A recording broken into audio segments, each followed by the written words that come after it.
Dane, obviously you've been a part of like big historic moments over and over and over, but as far as now that you've unveiled this thing to the world, what's your feeling right now? Where does it stand in terms of company history? I'm just excited for tonight. I'm excited for the fights, man. I love these fights. I love this show, and it's good to have a home again to hold fights. We've seen the whole And building. I'm telling you, just the simple things, air conditioning, and the old place had air conditioning. You couldn't run the air conditioning while the fights were running, though. But now this place was built and designed for fighting. We can do anything here, and it's awesome. We've seen the whole facility. It's impressive. I was going to ask you, maybe it's the air conditioning. Is there one thing that's your favorite part? I mean, one thing that just stands out right away? You said, we nailed it here. No, it's all about this right here. I mean, it's all about the arena. The venue. We can fit 1,500 people in here. The facilities for the fighters to warm up, to get ready, to come and I always try to think of what can we do to make sure that these guys have the best performance they can possibly have. As I'm spitting all over your microphones. We did it.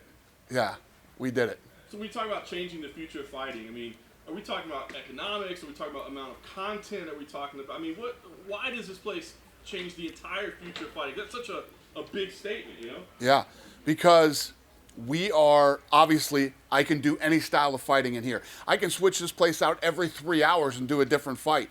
We have our own network now, which is global.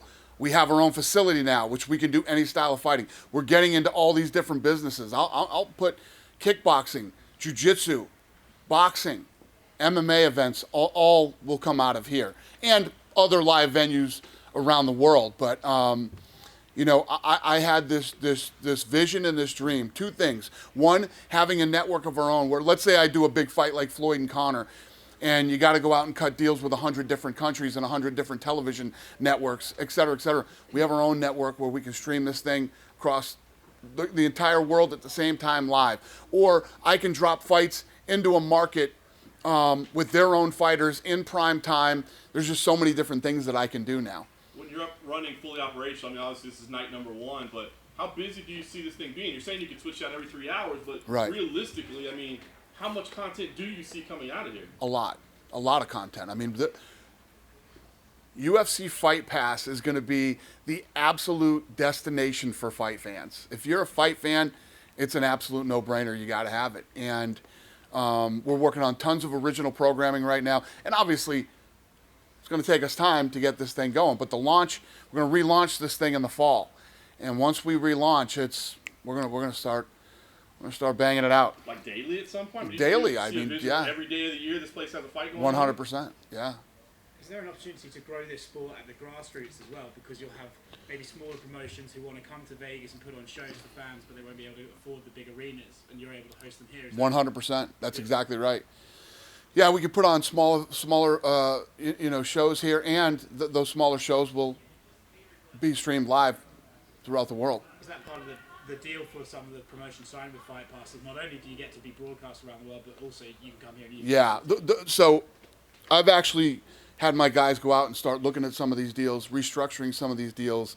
And again, when we do that, we're going to do a whole, we'll get you guys back out here again when we relaunch Fight Pass. But when you see some of the stuff that we're working on right now, fun. I mean, it's just, I say this, like in my video when you guys came in, we haven't even scratched the surface. I've been saying that to you guys for 10 years.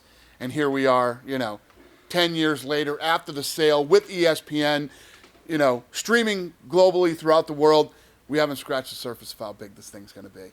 Not just the sport, the brand, the property here, the list goes on and on. And part of the fun for me still is continuing to grow this business and take it to new levels. And when we do the Fight Pass launch, walk you through all the fun stuff that we're working on Fight Pass.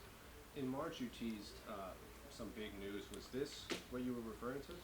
What was that? In March, at one of your post-fight press conferences, you were teasing you had big news in the upcoming months. Was the Apex what you were teasing? I don't know. Must be. Yeah. I haven't said anything big other than that, so it must have been this, yeah. I think when I said I'm going to show you guys the future of fighting. I was talking about the Apex. We've seen ESPN Plus and DAZN air some really big boxing fights with just a subscription without the pay-per-view. Is that a business model that UFC would ever move toward with the streaming? That's we have. No, I mean just completely. Fight Pass. Well, we have a deal with ESPN for 7 years, so we're with these guys for 7 years. But yeah, what we're building here is streaming is the future. Some people are resisting. They always do in the beginning, but this is where it's going. I mean, you're going to see. Think about it right now. I have Cox Cable and I have DirecTV. I have both. Right. I have 1,000 channels. There's nothing on TV every night when I flip through the channel. I've seen this movie a fucking 1,000 times. I don't like this show. I'm never going to watch Lifetime. You know, you start flipping through these channels, right? And every one of you right now, I guarantee you think about it, there's probably 3 or 4 channels that you go to religiously, and those are the channels that you watch. When streaming comes, right, I got cable and satellite. I don't know what the hell I'm paying for it, but it isn't cheap. You know, it's expensive. Now you can pick 3 or 4 of your top channels, or 5, you know, and you're paying $5 a month to watch whatever's on there. And you can go in and watch whatever you want, whenever you want. It's the future. That's where it's all going. To your point, you argue that you're putting big focus on streaming. That's what my question was. Would you ever move away from the $60 pay-per-view ever? Move away from the pay. I don't know. I don't know right now. With a streaming service, do you ever look at the WWE's streaming service where they put all their content on one, and they've still got a TV show, but do you think that's where we're all going to end up? Or is I think that's where everything's going, you know. It's going to be interesting to see, you know, when I grew up, you had Channel 3, Channel 5, Channel 8, and Channel 13, you know, and you had the big NBC, CBS, ABC, Fox. You know, this younger generation doesn't even watch those networks. It's going to be interesting to see how this all shakes out over the next, you know, 6, 7, 8 years. Who makes it in streaming and who doesn't? It's like this younger generation now, they're so used to getting what they want when they want it, right? Like back in my day, some of you are way too young for this, but you know, if you wanted to watch an episode of Chips, you had to be home at 8 o'clock on the night the Chips was on, or you missed that episode, you were never seeing it again. That was it, right? These kids will sit down and knock out a whole season of Game of Thrones, right? And I grew up in that era, and I can't stand watching commercials anymore. When I watch TV now, there's so many fucking commercials, and I'm like, oh my God, I can't even sit through it. I really don't watch much TV anymore. And, you know, all that's going to change when it goes to streaming. Everything's going to change. It's going to be so much faster and easier, and watch exactly what you want when you want to watch it. You don't have to worry about what's on at that time. You can consume whatever you want. I remember you, like 10, 12 years ago, you would stand in front of us and have a conversation and say, I don't know what it is, but one of these days there's going to be a box and everything's going to get delivered to it, and it's all... Right. It's true. What did you know back then, or did you... Because I don't think anybody saw this as the entire... Did you know, or was that a gamble or an idea? I knew that as technology continued to grow, there was going to be a day when everybody could watch a fight together at the same time, no matter where in the world you were, what time zone you were in. And when you think about it, and the thing that I always believed about this business is that this would work everywhere. That day would come when technology would catch up and we could do it. And, you know, it's like when I talk about the success of the business. You know, every day I hear so much fucking negativity, whether it's on social media or certain media people or whatever. None of that shit matters. You think about how many fight fans there are in the world, right? There's 320 million people in the United States. There's 7 billion people on Earth. What's my ceiling? When you get the right fight in the right place at the right time, we saw with Floyd and Conor, you know? 4.3 million pay-per-view buys, right? Now imagine getting the right fight in the right place, promoting it the right way, with 7 billion people able to stream it worldwide. Do you have a goal, Dana? It excites me. You're the kind of person that like sets pretty specific goals. Do you have a goal in mind of a pay-per-view number that you would want to hit with one fight? Yeah, well, that's the problem. The problem is I don't know the answer to that. In our structure, in our formed little world that we had here with pay-per-view, and you had in-demand, DirecTV and Dish Network, right? We did 4.3 million pay-per-view buys with Floyd and Conor. Now imagine the world opening up to streaming. If you're in here right now, you could be watching it on your phone, no matter where you are. You know, I always used to battle with these things, and I still do now, where what's distracting you this Saturday? You know, you got to take the wife out on Saturday. She's pissed off because you've been working too hard all week. You got to take her out to dinner on Saturday. Or the new Avengers movie comes out that does $2 billion, you know, the first week it opens. And the list goes on and on. These are the things that I battle with. The NBA playoffs were happening, you know, and the list goes on and on. With streaming, you can, if you can pull this off, you can take your wife to dinner and watch the fight at the same time. Try not to get killed, but you know, these are things that can happen now with streaming. People that were in situations that had to, you know, your kid has a baseball game on Saturday and you're at the, you know, the place watching your kid play baseball. You can actually get the fight on your phone. You can still do it. So, like I say, right fight, right place, right time, promoted the right way, and the ability to watch it anywhere. What is the ceiling? What is the ceiling? I love the possibilities of that. I love the fact that we can do this now. And as we continue to build Fight Pass and ESPN Plus, and you know, grow this business. Look at what we're doing right now. Wait till ESPN. I mean, I've said this to you guys ad nauseum now. I keep saying it. 5-6 months we've been in business with these guys. Our business has gone like this. I can tell you on every level how our business has grown in just 6 months with these guys, right? Wait till they really get it together. And these guys are the best to ever do it for a reason. They're fucking good and they're really smart and they are always pushing the envelope. You know, when this all, you think ESPN, they have our US rights right now. You know they're going to go into all these different countries with streaming. ESPN's going to be available all over the world. And this thing's just going to grow and get bigger and bigger. We are 100% aligned with them. Believe in their vision. It's the same vision that we have, like you said, I had 10, 12 years ago. And now we're here. We have the money to do it. We have the, the manpower to do it. We have tons of great, smart people that work with us, and we are completely aligned with the biggest, baddest sports network on the planet. So, I mean, I don't know how else I could articulate to you what I want to do and how fucking massive this is going to be.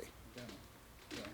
And what kind of business do you have in mind for places like Brazil that we don't have pay-per-view there, or even ESPN, we have global there, you know? It's Well, you got Cambache. yeah. The fights are on Cambache. And, you know, I think you're going to see, listen, the whole world is going to have to conform. It's going to all go to streaming. I mean,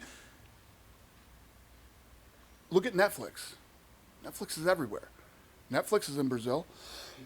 And a lot of people have Netflix in Brazil. Netflix is very big in Brazil. No different than what we're doing here. You know, it's just going to take a little time and a lot of work and a lot of education. It's no different than what we did when we started. I mean, when we started this business, I literally flew around the country talking to sports editors, flew around the world talking to different networks, educating them about the UFC and all this other stuff. All that hard work is done. Now it's just about the next step up with technology and how to download the app and how to do this and, you know, put it on your smart TV and all this stuff. But it's the future. I remember when we were talking about HD. Oh, HD's coming, and you know, we would do an HD pay-per-view or an SD pay-per-view, and most of them were all SD, and we'd do a little percentage in pay-per-view, and it was $10 more or whatever. Then over time, it all became HD, and SD went away. Same thing's going to happen here. I have a question about the contender. Like with that fight that was canceled yesterday, you know, are you guys planning on have like 6 fights or that fight rebooked? No. That fight's gone. And the other question was, we have a lot of Brazilians in this third season of the contender, you know. Does that mean that you won't have like a Brazilian season? I could do 9 seasons straight of The Contender in Brazil and have talent. You know, I mean, when you look at Brazil, it's the most talent-rich country on the planet when it comes to MMA, other than the United States.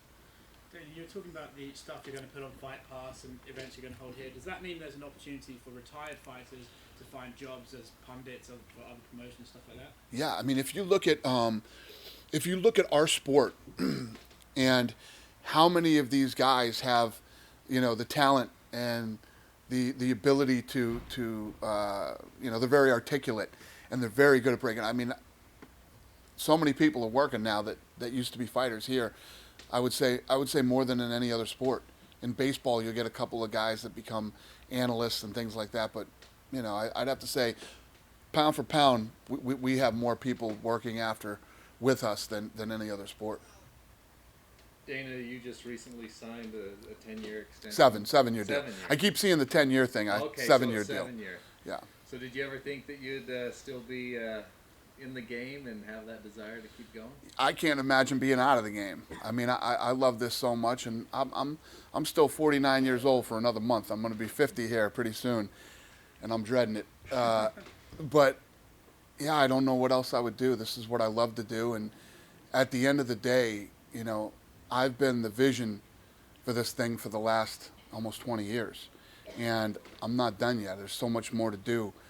I don't know. I can't see a day where I say, all right, I've had enough, but who knows? So do you have a black book where you have goals of like 7 years down? What do you want to accomplish? Yeah, I mean, ever since we bought the company, we've always had 5-year plans. You know, what are we going to do over the next 5 years? What are we going to be doing 5 years from now? And yeah, I'm still doing that. I mean, obviously, if you look at the Apex, and like I told you, there's a master plan for this facility to grow and get bigger. We're looking at, you know, these PIs that we're going to build in all these different countries, and just continue. If you look at a PI, right, and what we're looking to do, we're going to pull people in, and they're going to start training and learning about the sport at a very young age, right? Not everybody's going to become a fighter. Some of those people will learn and will even become trainers, and teach striking or jiu-jitsu or whatever it might be, or mixed martial arts. They'll go open a school somewhere. And you know, when you build something like this, everybody who leaves that facility leaves with a skill, you know, and will go out and teach more people and educate more people, and more importantly, become a fan. So it really is instrumental in helping build the sport throughout the rest of the world. Is going public part of that goal of expanding? Going public has never been a goal of mine. You know what I mean? That's, you know, we're in a much bigger machine now than we were 3.5, 4 years ago. And you guys have heard me many times speak very negatively about going public. But to be honest with you, in this type of situation with Ari deals with all that stuff. So I literally don't have to deal with any of that. You know, I can't tell you more today that I would like to. You know me, I'm a big mouth. I'd love to tell you everything that's going on right now, but I can't. But when the time is right, we will. And the thing that I love about this whole situation is whenever I come up with an idea and I want to do it, Ari will get the money. Will, what do you see the apex of what you can contribute with the sport as you're in it? What do you want to reach? Do you want to take it to the Olympics? Do you want to? What is it where you want to see it? Yeah, I think the Olympics is a no-brainer. I mean, I think that should have happened a long time ago. Not one of my big goals. Never been a huge goal of mine. That's somebody else's. Let them deal with that. And I dealt with amateur boxing for a very long time, and I wasn't a big fan. I just want to continue to build the sport. I made a statement almost 20 years ago where I said this would be the biggest sport in the world. And I truly believe that, and I believe that it can be. And that's my goal, to keep building this thing around the world in all these different countries, and you know, see how big we can get this thing. So when you first purchased the UFC with Procedures, let's say that was creating the sport, it was turning fights into a sport. Is this era of performance institutes refining it, making it as mainstream as you can get it? Yeah, I think that, you know, well, the Performance Institute is something that goes along with building a, that, and which was Lorenzo's baby. The Performance Institute was Lorenzo.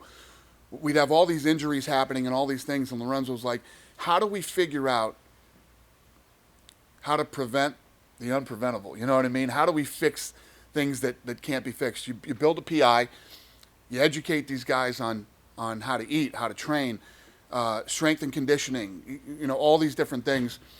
And he sent a team out to go find the best facilities in the world. Not the country, in the world. He sent these guys everywhere. And they came back with a bunch of notes and, what they thought we should do, and we built the PI. And it was fucking brilliant. I mean, look at this thing now and look at how big it is. That was 100% Lorenzo's baby.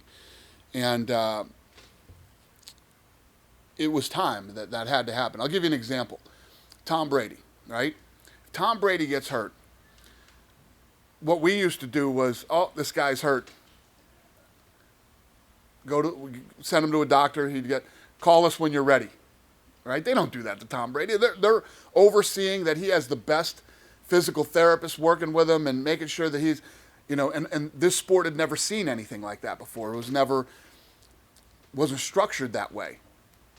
So he felt that was a good way to take care of the athletes, prevent more injuries, et cetera, et cetera. Same thing with the brain testing stuff that we do. We do all this brain study and spend millions of dollars, making sure that we're on top of all the latest, things about brain injury. And it's just all about how do you keep elevating the sport. Dana, you mentioned amateur boxing issues you've had, how things are run. You mentioned MMA as well as far as the amateur leagues. Will there be any involvement as far as the Apex, as far as hosting or working with any kind of... I'm working on an amateur fight right now. I'm going to do an amateur boxing event here in the next couple of months. Working out all the details right now, and I'm going to try to bring in some of the best amateur fighters in the world, and my son. Your son's going to box? Yeah. My son has been boxing, but he's going to fight. Yeah, he fought last year in Boston, and he's going to fight here at the Apex this summer. No pressure? Huh? No pressure at all? I don't know. None for me. How do you feel about that as a parent? I love it. Listen, anybody that's ever been involved in fighting will tell you all the great things that it's done for you. Listen, there's some very sad stories in the fight game too, but there's sad stories in every game. There's sad stories in baseball. There's sad stories in football. But I would never deny my kids, what they love to do. My oldest son loves to play football. What's more dangerous than football? Nothing. Football's crazy dangerous. But he loves it. And he's passionate about it. And gets him out of bed in the morning, man. And that's what life is really all about. So why didn't your son pick MMA since his father's in MMA? I don't know. But I'm not that dad. You're not boxing. You're going to fight in them. You're going to listen. If they told me they want to finger paint, I'm supporting them. I'm behind them, and I'll be the biggest finger painting fan ever. So it's totally up to them. I'm just here to support. So in amateur boxing, a lot of promoters will go to the Olympics and kind of scout out talent. Are you going to be one of those guys now? I think that right now, where my head is, I want to be the guy that showcases the talent. I want to bring these talented guys in. In a perfect world, not saying that I can pull this off, we bring in all the top guys in the country that are amateurs right now, put on some fights with them. I promote it, I air it on Fight Pass, and get these guys more exposure than they've ever had. So then the promoters will come here to watch it. Yeah, I'm not looking. See, I'm looking, again, the things that we do, when we build the PI and we start, creating this talent, doing all these different things, everybody benefits from this, not just the UFC. Everybody benefits. The tide rises. Now, if I can do this in amateur boxing, and I'm working on creating relationships with all the promoters in boxing, I don't know how we're all going to work together yet, but we'll figure that out. And, and if I can elevate some of these amateurs and help create some stars in boxing, I'm all about it. I'm not saying I'm going to put on an amateur fight here. Every one of them has to sign a deal with me, and I'm going to lock them up, and it's not what I'm looking to do. One of the most obvious sort of business relationships you could have would be with someone like Eddie Hearn, who his fighters are known in the UK but not over here. You have the platform to make them a bigger star in America, which he wouldn't. I'd say I have the platform to make them bigger stars on the whole planet. I mean, if you look at our reach and this machine that we've built, this is a global machine. This isn't a United States machine. This isn't a UK machine. This is a global machine. I mean, the fights, I'm going to put on a fight this fall in Australia that's going to blow the fucking doors off that country, okay? And it's going to be a massive event over there. And what's crazy is this massive event that's going to happen in Australia, people in the UK are going to watch it. People in Europe are going to watch it. People in the United States, Canada, Brazil, the world will watch this fight. Can we just confirm? I'm talking about Israel Adesanya and, of course, and Robert Whittaker. I mean, the world will watch that fight from Australia, which will be a massive event there. We're not a U.S. promoter. We're a global promoter.